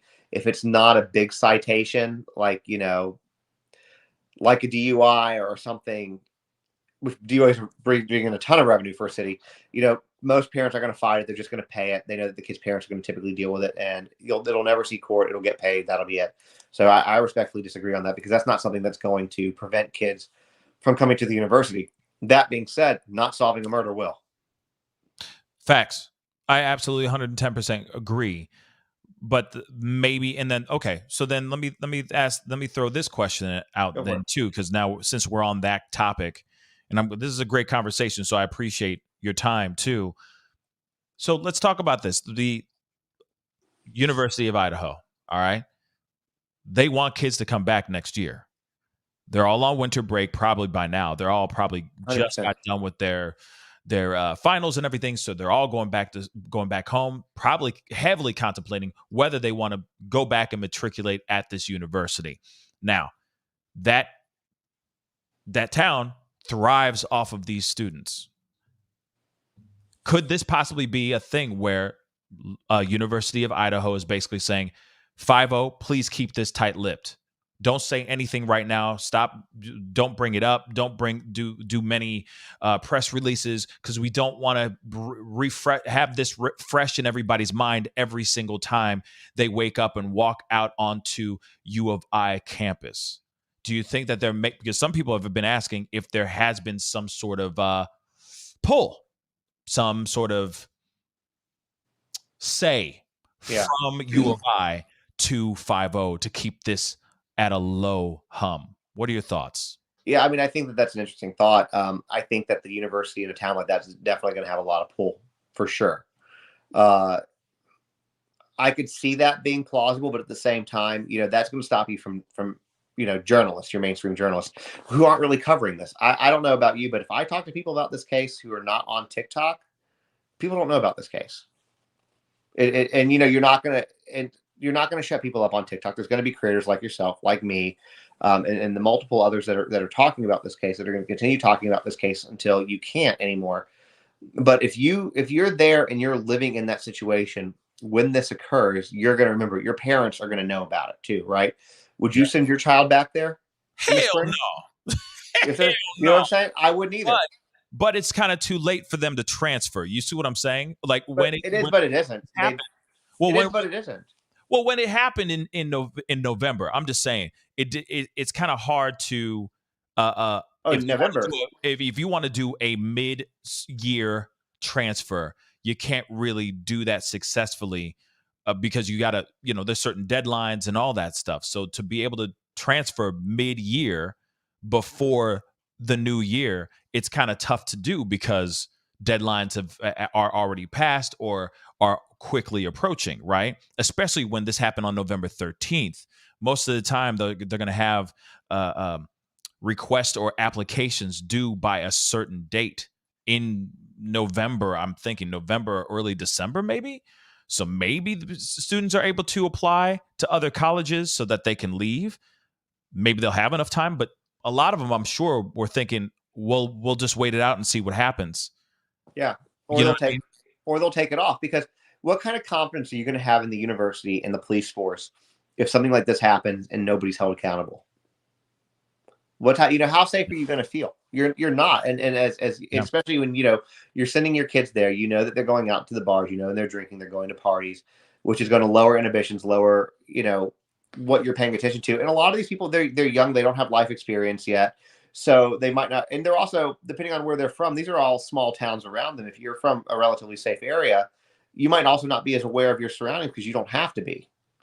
So. Right. So I don't know. I think as a parent who has some experience in that, I mean, yeah, kids are going to come back, and this too shall probably pass. But it might, my kid, unless they were right on the cusp of graduating, my kid would be holding back. And if they couldn't get into another school, this one, or do it online, then they would maybe be off till Maymester or summer semester. Right. You're right. I mean, it could be a thing of like, all right, you go to the community college near your home, get these your classes core done.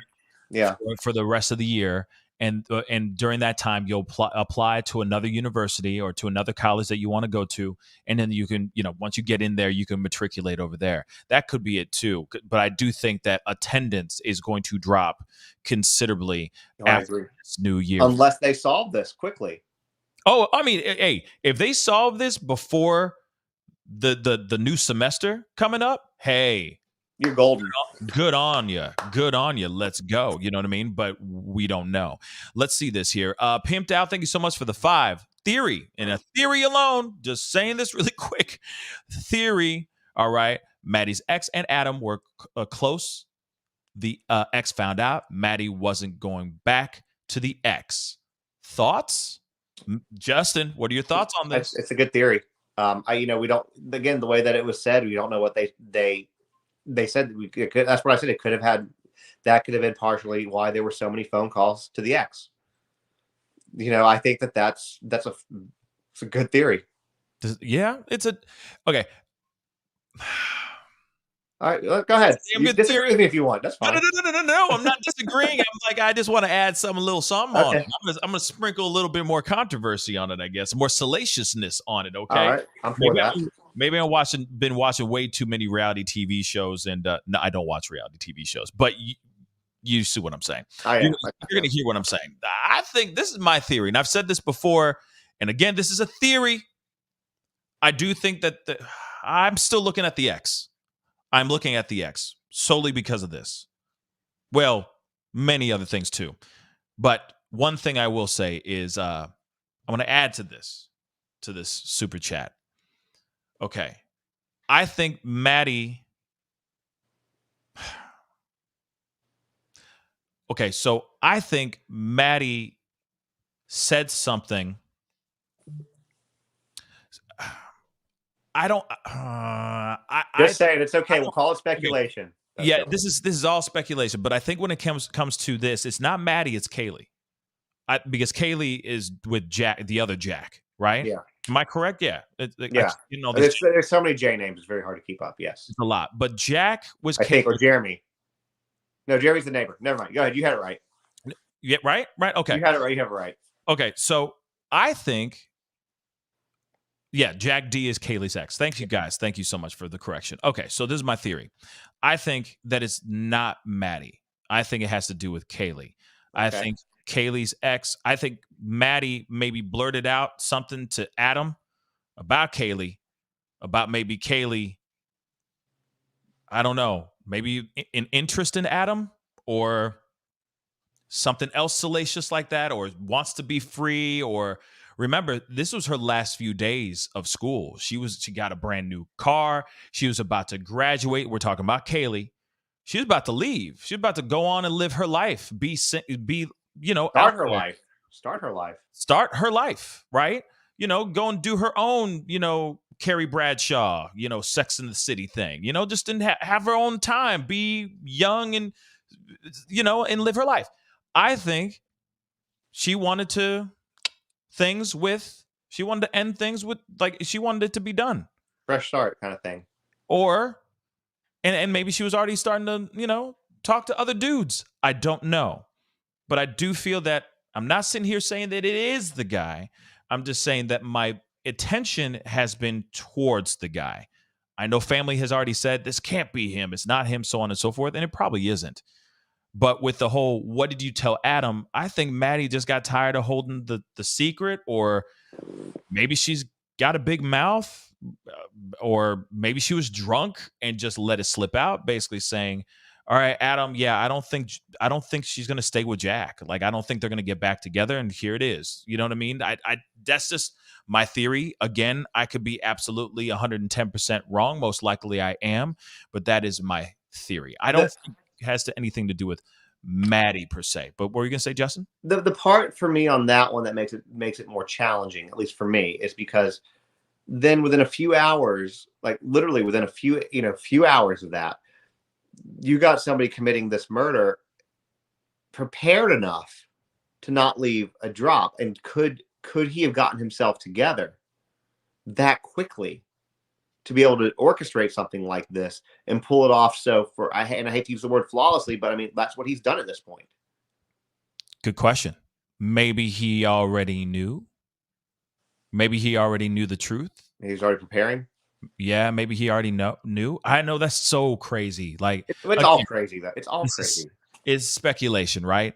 But it could very well be that he was already. Maybe she was just confirming something he had already known, and he was planning on doing something anyway. I don't know. It's just so strange. But then again, you got to remember, though. Let me point this out, though, too. He had hours.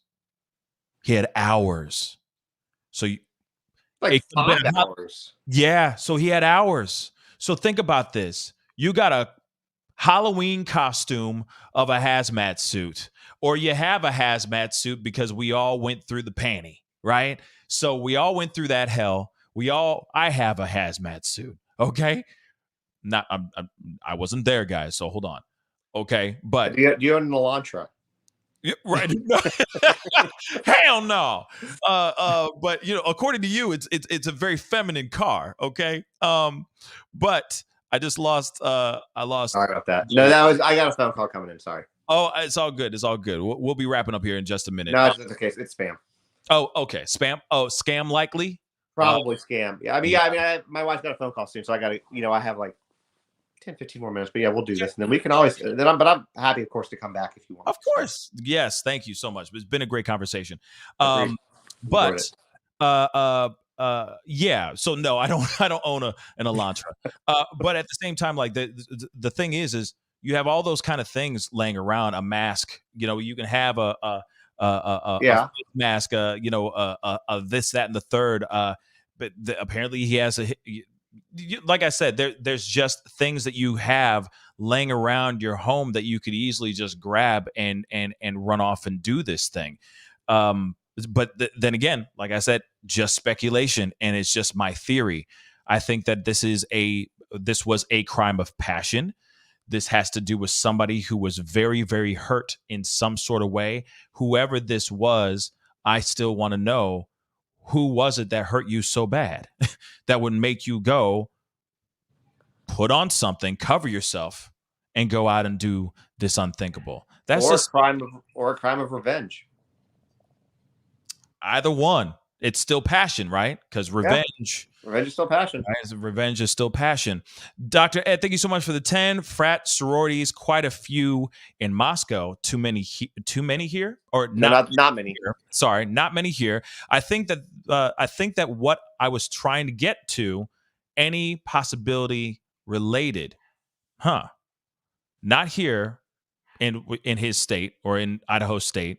Thank you, both of you, very for being professional. Now, here's the thing.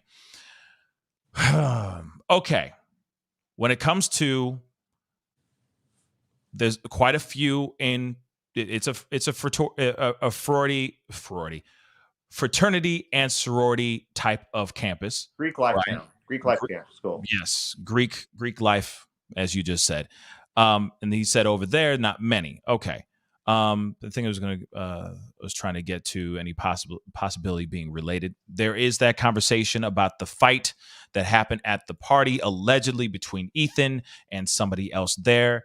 But I have not heard anything as far as confirmation on that. What are your thoughts on that, Justin? Well, so the fight I would take with a real grain of salt, because that's something that started on 4chan, and I don't know if you're allowed to say what the conversation kind of went around, but it sounded to me like a 12-year-old wrote it, which I think probably did. Like, he's insulting, parts of the male's anatomy, and that's not something that grown adult men are going to really do. So, not really, right? So, and, that's something that you do as like a middle schooler or high school, which I think 4chan's trolling. Now, here's the thing about the Greek life. I, at one point, was in a fraternity. I did not stay in it. It was just not for me. There's always dissension within the fraternity, no matter how united they feel. They appear up front. And it goes back to what I said before. 3 people can keep a secret when 2 of them are dead. You're not going to have something like this big involved and everybody stay quiet. I just don't think it's possible. Somebody would spill. Somebody would have a guilty conscience. You're talking about a quadruple homicide. That's going to eat away at somebody who's not a sociopath. Yeah. I don't think there's any connection with the world of the Greek life. I don't think so. Maybe one member, possibly, I guess, but not like the whole. But it would be isolated from. It wouldn't be because it was Greek life. It would just be this person who did it happens to also be Greek life. Yeah. I mean, yeah, you're right. But then it would be like that person. I feel like would stick out like a sore thumb. I do too. Kind of like how Jack S got kicked out of his fraternity allegedly for being weird and creepy and violent. Weird, creepy, and violent. But now we're seeing other footage showing maybe he was just being a gentleman. We are. These girls, but we don't know. This video could exonerate him or just confirm our theories and our speculations about him even more. Speaking of interesting individuals, let's talk about Enan Harsh. Yeah, that guy's a little strange. He's interesting. What are your thoughts on Enan Harsh? Now, I just want everybody to know this is somebody who's a next door neighbor that he lives by that house. He's had many interactions with the girls of that house, so on and so forth. He's a chef. He does fire poi. He's an interesting individual. He has been in many interviews as of late, and his reactions to some questions like, are you the one who did it, has been questioned all over the social medias as of late. So much that there is a part in one of these interviews that he's more concerned about how many views something got than actually about the concern of what happened, about the case itself. It's like, wow, really? How many views does it have now? It's the weirdest thing I've ever seen. Yeah. I'm not sitting here alluding to anything, but what are your thoughts on Enan Harsh here? If you look at that latest interview, which I know I did a screen record of it or a duet of it on TikTok, I personally don't feel like there's any way this guy could pull off something like this. I just don't think he's got the composure to be able to do it and then stay quiet. Because are you going to do something like, unless you are that cocky in yourself, which this guy doesn't seem sure enough about himself to be able to do it. Unless you're so cocky that you can go out and you're going to do these interviews and be like, I'm right in front of you guys and you guys don't even see it, which I guess is possible. I think he's too awkward to have done it. I don't feel like that's an act. I think that this is a guy who is after his 15 minutes of fame. And is liking the clicks and views. Good point. It could be that, you know, he's in the media. He's being talked. We're talking about him right now. So he's interesting though. He's definitely peculiar enough, at least, especially in that, like, he wouldn't make eye contact. I don't know. He went down this whole path about lead poisoning, and it's weird. So I mean, I could really have this conversation both ways, and convince myself either way. Either he's a freaking sadistic genius, or he's just awkward as hell and wants his 15 minutes of fame. I don't think that there's an in between here. Yeah, I don't. Okay, so just because someone is socially awkward does not automatically mean they're the bad guy. They could be on the spectrum. They could definitely be on the spectrum, or they could just be socially awkward. Yeah. I know a lot of people out here in this world that are they're loving, wonderful human beings, but they're just socially awkward. They just don't know how to conduct themselves, and that's okay. Doesn't mean that they'd go into a house and take the lives of 4 students. That's one thing I will say. His actions online as of late are very strange, but again, doesn't mean that he's the bad guy. I agree with you, Justin. I think he's in on this in a way to get some clout now. But I think I'm going to say it. I'm sorry to say it so bluntly. I think it's the stupidest thing to try to ride on, to get clout on this in this way, in the way he is doing it, if that makes any sense. Because clearly he's trying to get a little bit of clout. That's not good. No, it's not. And it's going to pass. And it's going to pass because, unfortunately, you know, let's be real. When you talk about the news cycle, without major updates soon, people are going to lose a lot of interest in this case, and it's going to, you know what I'm saying? And if the police don't start giving updates, and maybe that's what they're wanting to do. Yeah. Let it go cold. You know, it's like we talked about. You mentioned Crystal and Kylan earlier. I was covering that at the same time. Gabby, not obviously as closely because we didn't have the details that we did, and you know, it went cold for a little while. At least we thought it did. And you know, I totally forgot to follow I followed up on it literally last week, and I didn't make a video on it. Just like, oh, they finally accused somebody of it who coincidentally is dead. I get a little a little apprehensive to believe some of that stuff, but maybe they're trying to pin it. But anyways, it's you forget about it. And I think that's what's going to happen with this too, unfortunately. And I hope it doesn't. But I think that without an update, again, Christmas is 4 days away, and you know that'll put this thing over 40 days. College kids have gone home. I think that it'll keep a little bit longer on social media. I'll keep talking about as much as I can, but you know, you like me, you see when the views start to drop on people's interest, and the views on the updates and everything are starting to drop. People are starting to scroll past it now. Yeah, it's starting to die down because there's not.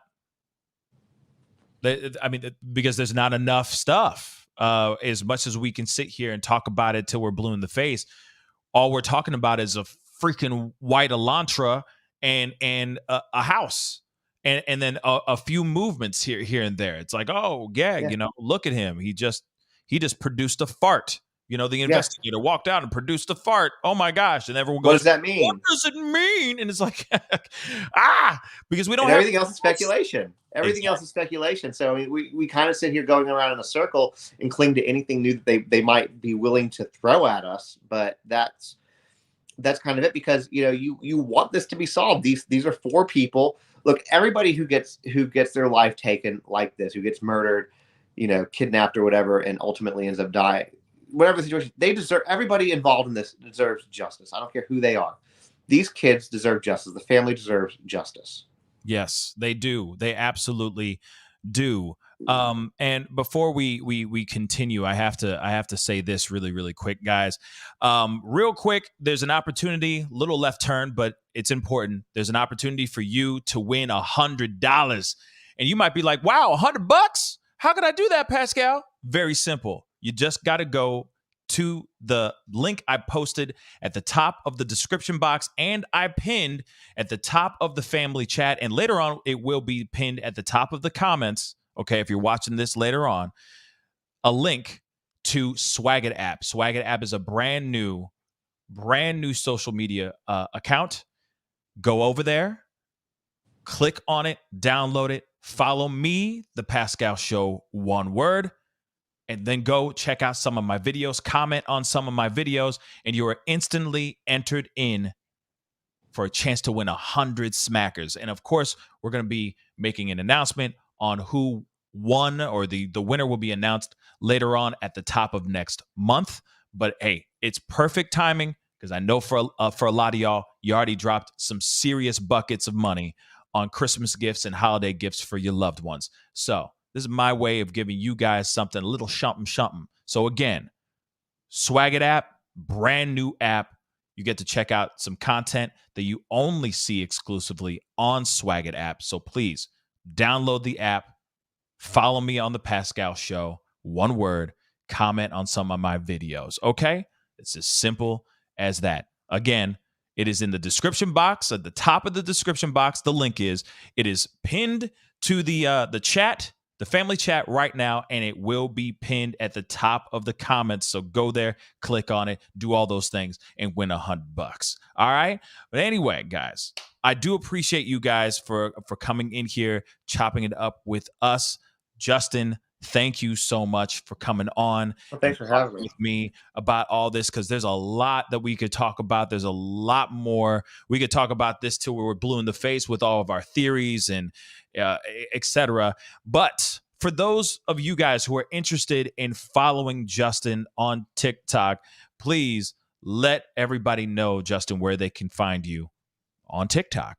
Yeah, I mean, just basically you put the username in that you see there at the bottom. That's all you have to do. I'm pretty easy to find. And I would absolutely love to have y'all support. And on that same note, with Pascal, this, you can look at the equipment that he's got in this show.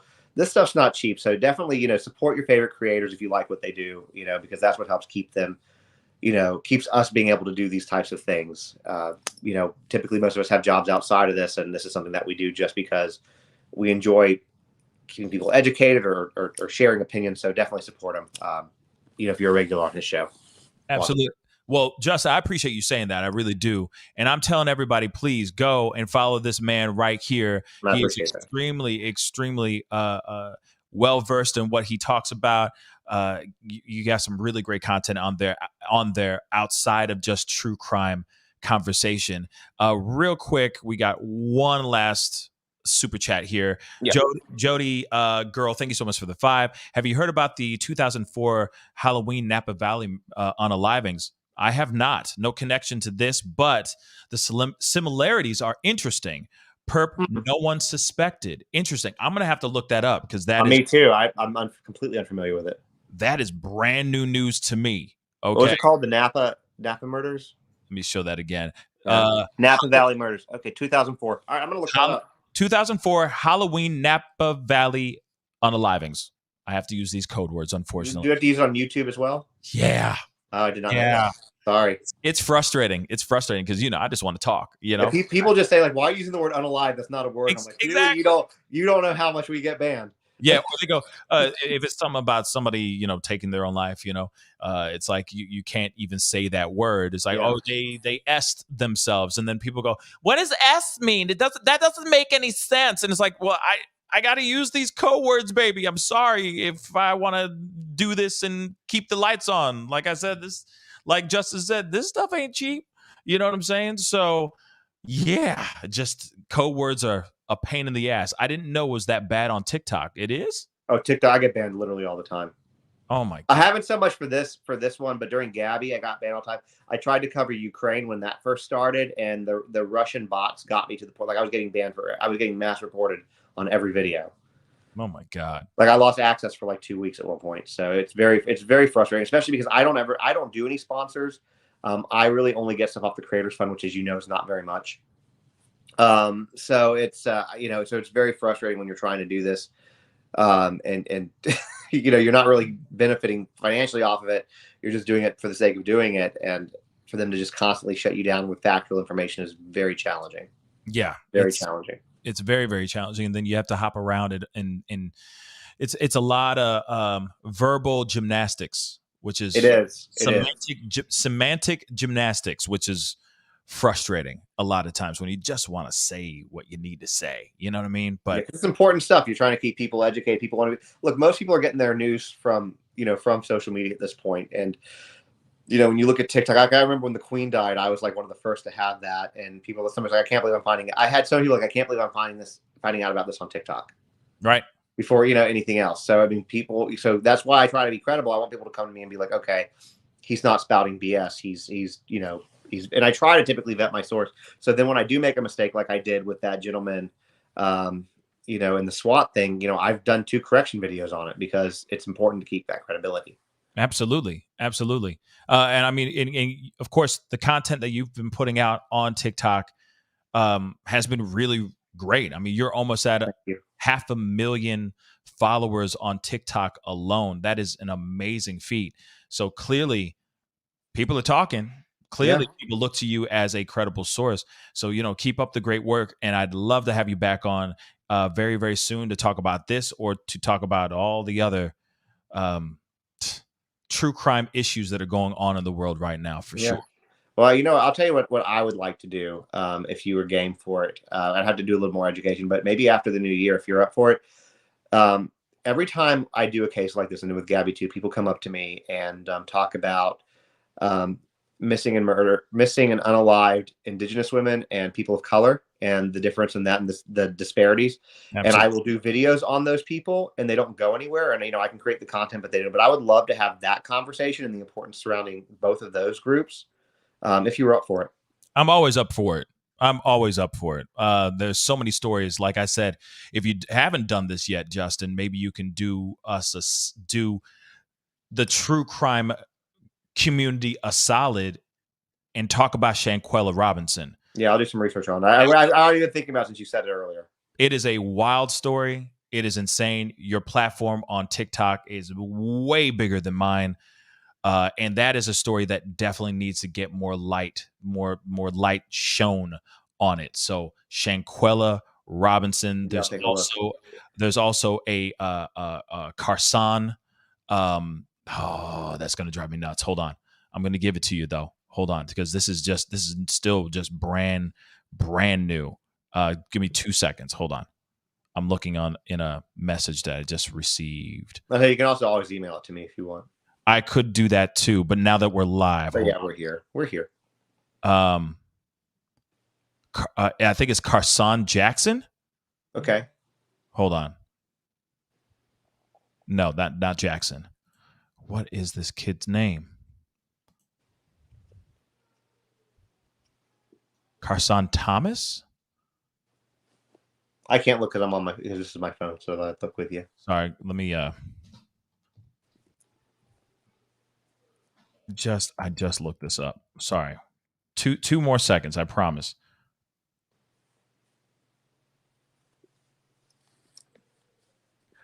Kassan Thomas. Okay. It's Kassan Thomas. Apparently there were I guess it was twin boys that were abducted, and then one was returned, but one is still missing.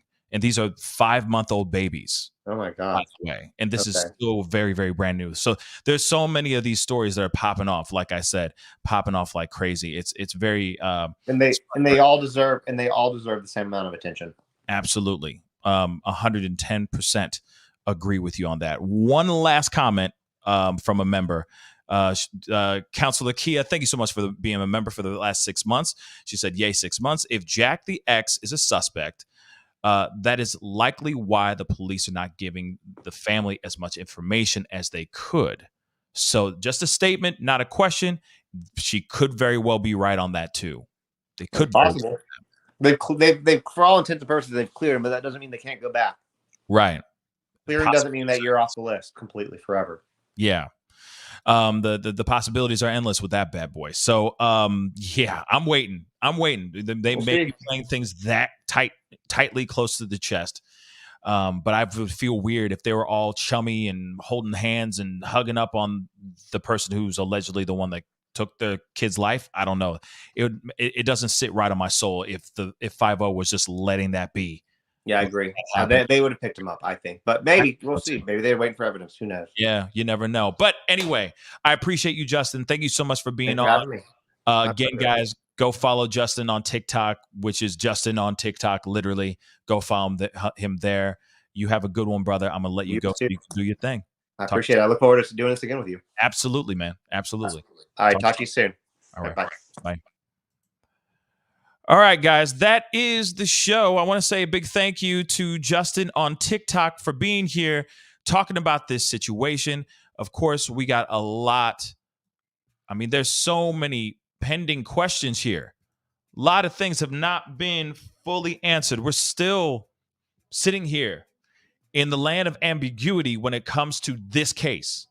Okay, we're in the land of ambiguity on a lot of other cases as well, but on this case alone, we're still lost. We still don't know what the heck is going on. Okay, but hopefully some more information will drop here soon. Maybe some information will happen before Christmas. My fingers crossed on that for sure. Really, my fingers crossed on that for sure. That'd be a great Christmas gift, I'm sure, for all 4 families, because those kids are not coming home. They're not coming home for the holidays. A lot of them aren't even celebrating Christmas this year because of this tragedy. So if we can find out more information soon, maybe they'll brighten their day just a little bit, you know? But anyway, guys, I appreciate all y'all for being here. Again, shout out to Justin on TikTok. Fantastic conversation, a much needed conversation. I finally got to see that body cam footage. Dag nabbit. Like I promised you guys, I'd be showing it to you guys. And I appreciate you guys hanging out with me today, this morning. I will be on a little bit later, later on this early afternoon, because there is another story I want to bring light to you guys. So, or shed some light on. There's a bunch of stories that I want to show you guys. So bear with me. I'm trying to go through them as one by one, right? And give them as much focus and as much tension under the sun as I can. So if you guys can do me a favor, please hit that like button down below. That would really mean a lot. Send it to 1K. All right. Like I said, a like doesn't cost a thing, but it helps the conversation get out there. So please hit that like button down below. And let's not forget to crush that subscribe button. Okay. Be great to have you a part of the Pascal Show family. And again, one last time, if you want to win $100, all right, go click on the chat. Click on the link that's pinned to the top of the chat, the family chat, or in the description box and pinned to the comments down below. In just a minute, click on that link, download Swagit app, follow me, The Pascal Show, one word, comment on some of my videos. You are instantly entered in to win 100 smackers. All right. Winner will be announced at the top of next month. All right. So go check it out, be a part of the conversation, and check out some exclusive content from me. And then whilst you're at it, possibly win $100.